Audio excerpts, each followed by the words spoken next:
a TV show that's taken me so long to get around to, as I'm before its second season, which I'm currently enjoying. And I don't even know why I waited so long to finally talk about this one.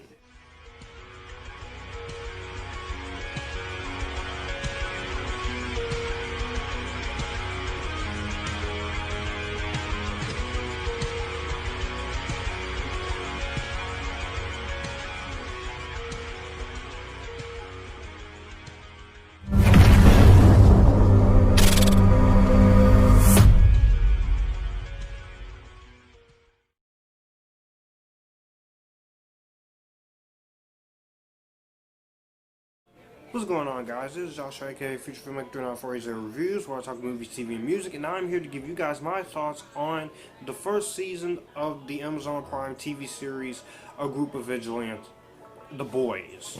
Now, if you guys are new to the channel, be sure to hit that subscribe button and that notification bell to get notified when live streams are live, when I videos up, and when I post my community tab. Please be sure, thank you guys for watching so much as well, for getting my channel up to 1,510 subscribers. I'm trying to make it to 2,000 subscribers before the end of the year, and if you guys hit the subscribe button and share these videos, please like this video, comment down below what you guys think of The Boys Season 1. Are you excited to see my thoughts on Season 2? And share this video on all of your social media. And also, if you don't hit that notification bell, you're not going to get every single notification as well. And also, if you guys want to send fan mail or send money to my channel, you can email me or DM me privately. And with that being said, let's talk about The Boys. Season 1 of The Boys follows a group of vigilantes led by Karl Urban, they set out to take down a corrupt group of superheroes who use their powers for their own personal gain. And this is set in a universe where superpower individuals are recognized as heroes by the general public and work for the powerful corporation Vault International, which markets and monetizes them. Outside their heroic personas, most of them are arrogant and corrupt. And it primarily focuses on two groups: the Seven, which is Vault's international premier superhero team, and the titular Boys, the vigilantes who are looking to bring down Vault and the corrupt superheroes. And that is really all I'm going to say about this show. So when it comes to The Boys TV show, I have not read the comic books, but I saw a trailer. I remember seeing trailers for this last year, and I was like, this is kind of interesting. Because yes, we've seen bad superheroes, in movies, TV shows, but we haven't seen it this way before. And also, when I found out that Seth Rogen was producing it, I was like, this could be interesting. But I didn't really watch the full first season one until a few months earlier, until now. So I'm sorry if I'm giving you guys my very late review until now. I will be reviewing season 2 as well after it ends, but as for season 1, I really enjoyed this. I really enjoyed this show. This show was dark, it was funny, and it had all the right notes. This show knows exactly what it's catering to, and that is one of my big prizes here first. First, you get exactly what they marketed to you. You may think that this is just a show where it's just a bunch of superheroes that is like, no, and it's like, okay, this is not very interesting, this is not very creative. But no, they actually managed to blend the genres of superheroes, drama, and also black comedy as well as it does. And you could tell, and also thriller, because you do have all those multiple genres mixed together. And also with the fact that you have Dan Trachtenberg and James Weaver and Evan Goldberg and Seth Rogen producing it. And that's what I feel like they really did well here. And they do that magnificently here in this show.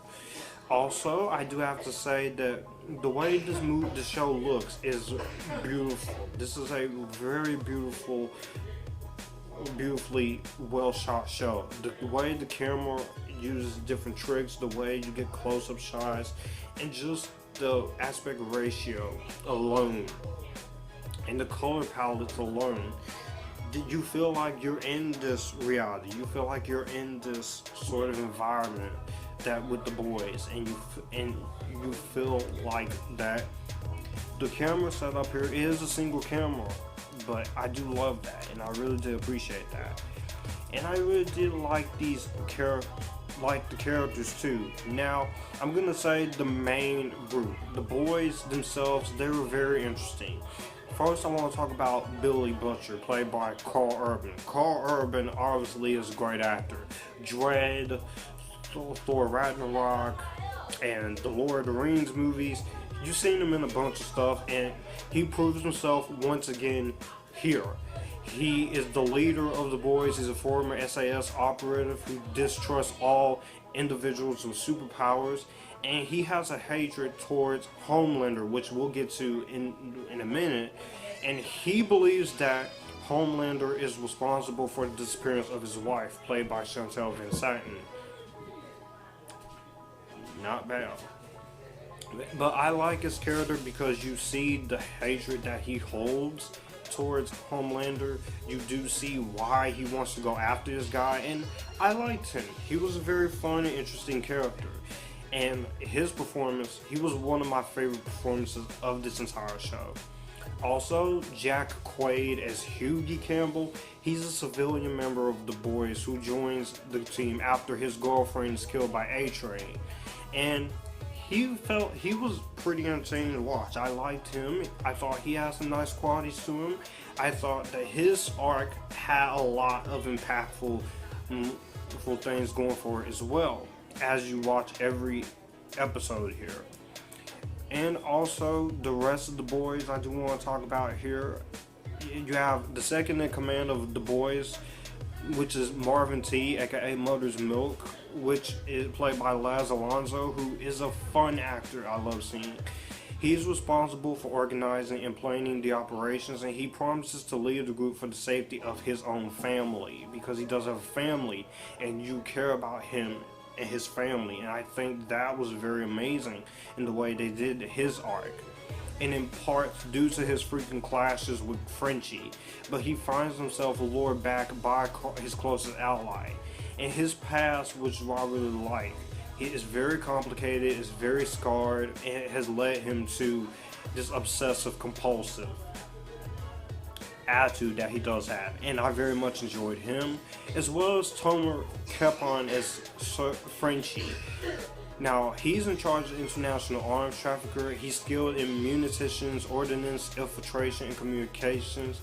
And I like his tendency to not follow the plans, which puts him in repeated conflicts. But he has a strong emotional connection to Kimiko and breaks to rank to rescue her, facilitating her membership into the boys, which I really love that. And I think there was a nice humor between this team as well. So I very much can't say any more praise on him than that. But my favorite performances in the show, I will say the best character on the show was Kimiko Mayashiro, the female, which is played by Karen Fukuhara. I liked Karen Fukuhara. I've been watching her roles since Suicide Squad 2016. I'm one of the few who still likes that movie. And I thought she had a very interesting character arc. She's a mute, feral member of the boys with enhanced strength, and she has regenerative healing.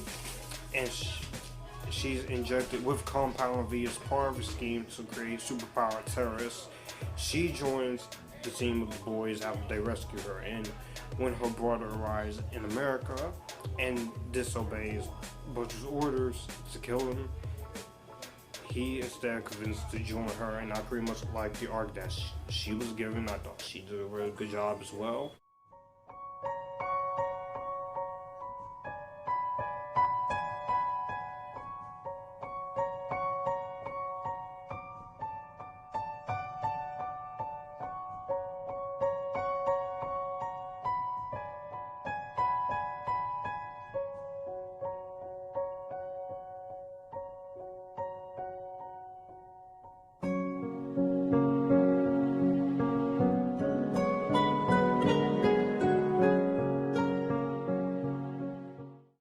and just this team of the boys, you do get the nice chemistry there. You do get some fun banter, fun back and forth, and I enjoyed their aspect of the show. Now, to the superhero team themselves, which is the Seven, who basically uses their power for their own personal gain. I thought this was very interesting. First off, I want to start off with Antony Starr as John, aka Homelander.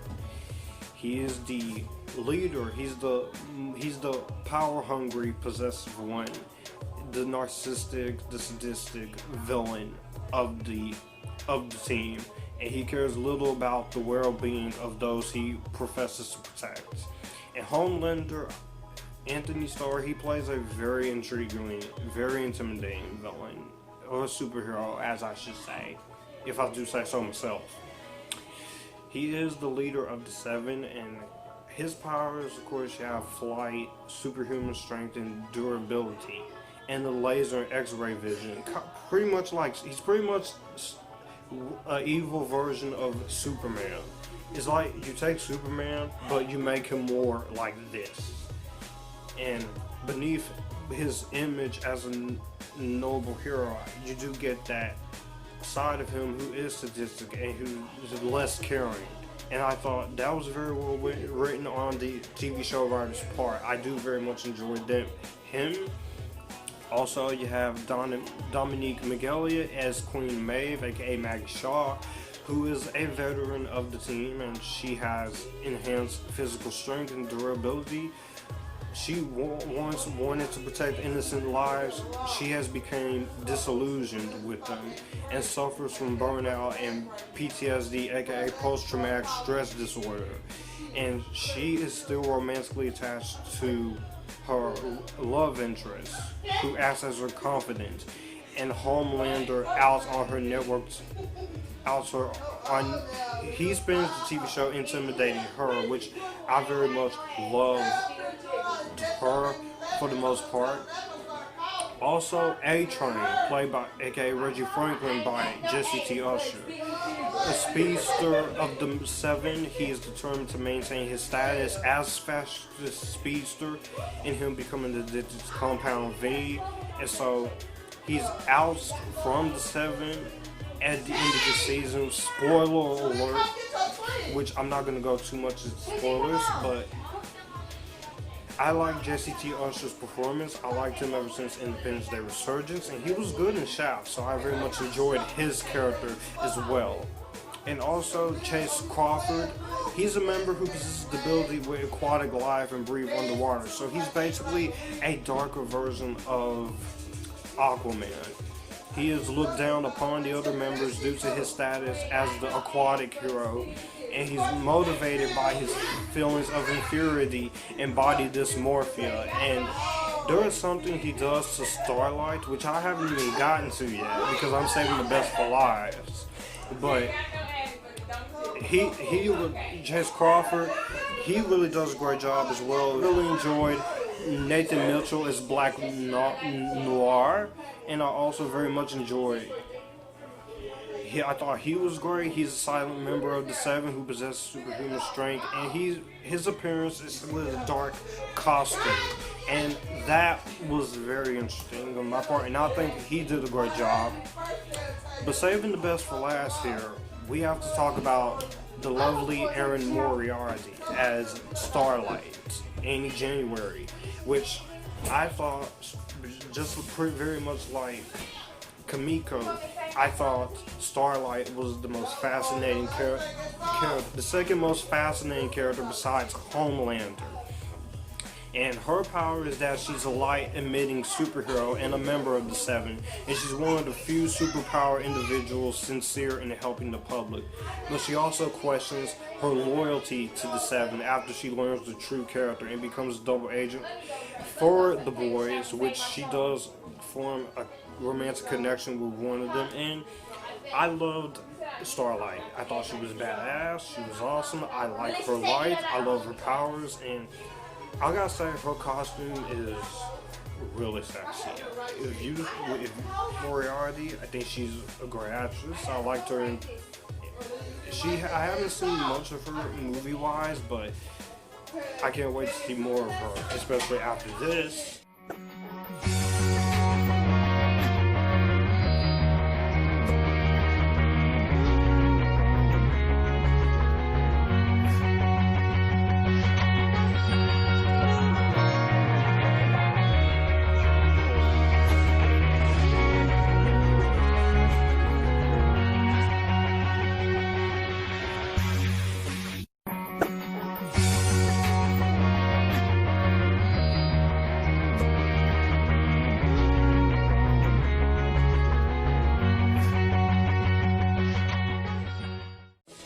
But all of the acting in the show is great. You also got Elisabeth Shue, and you also have Colby Minif, and Simon Pegg, and Sean Benson, Kristen Keys, Brittany Allen. You have a lot of great talent in this first season, as well as Chantel Van Zandt as Becca Butcher, who went missing. And I do like the performances of everyone here. But the next thing I do have to talk about is the action sequences. I do love the action, and I do love the stories of every single episode. Each episode finds its way to build upon and tell us exactly what you're going to get yourself into and what you get with the show. And that's very much what I mainly got out of this first season of The Boys was an intriguing story, was a very intriguing premise, was a very intriguing concept of taking these group of vigilantes fighting against superheroes who's supposed to be saving the world, but there's something more sinister and more complex going there. And I think all 8 episodes of the show did its story justice. In the 48 minutes to almost 68 minutes that they really did focus on, I was very happy that this show, it did have its moments of being violent, it did have its moments of being brutal, which they don't hold back in the violent action and blood and gore, and also the profanity, and also the usual. But they didn't hold back. And that's my biggest pro with it, is that the writing here, and I think the performances here, I think is very well handled. I think it's very well done. And you get both sides of the story, from the superheroes and the anti-hero standpoint. And this is kind of an influence to one of my YouTube friends, came up his little script of films that he's writing, which is called Shadow Vigilantes and Heroes and the Outcast, in the terms of Joey. And I get that. I get the influence there. And also the music here is very well orchestrated by Christopher Lennertz. He's a great composer. Anytime he does get a musical score, he always has a chance to stand out and also do a really great job at bringing you what you expect to see out of a musical score. Yet, all the episodes are very well paced. There's not a single moment in this first season where I feel like nothing was not paced very well. It does take a while for the first episode to get going, but once it got going and each episode got better and better, it just got more and more intriguing. And it does have a lot of great things that you're going into it as well. So I gotta give this show a lot of 100% props for doing something different with superheroes and with anti-superheroes. And I do have to give credit to where credit is due for doing that as well. I guess I don't really have too much complaints about the show. I will say the only thing I did kind of have a little bit of problem with was some underutilization of some of the special guest characters, but at the end of the day, it didn't really take away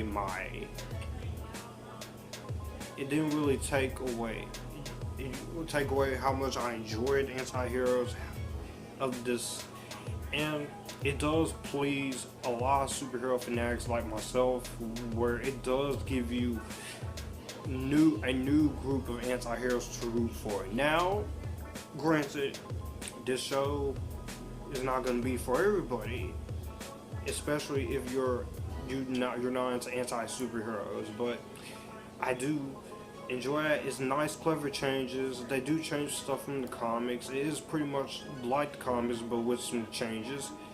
I like the characters, I like the stories, I like the episodes. I do like the interaction between both sides. And again, I'm not going to talk too in depth about the story, about the episodes, because like I said, each episode is great, and I don't want to give away any spoilers. Of course, you haven't seen the show, but if you are interested in seeing this, I would say give it a watch, but please be assured that this is not going to be for everyone. But if you want to see something, a different take on superheroes or anti-vigilantes, you can watch this. I was very surprised that I got something really interesting out of this. I can't wait to return to talk about season 2 once that's over. And with that being said, I'm going to go ahead and give The Boys my strongest recommendation. And I'm going to give it a 9.5 out of 10. Basically, in my rating system, I'm being very super praiseworthy about it. That's going to be better than Vampire Academy there. So that was my probably 20 to 21 minute long spoiler-free review of The Boys. Thank you guys for watching. Let me know in the comment section down below what you think of The Boys Season 1. Are you excited to see my thoughts Season 2? How are you enjoying Season 2 so far? Who's your favorite character in both teams? What is your favorite moment? Let's discuss everything The Boys related down below. So then, you guys keep it cool, enjoying the epitastiness.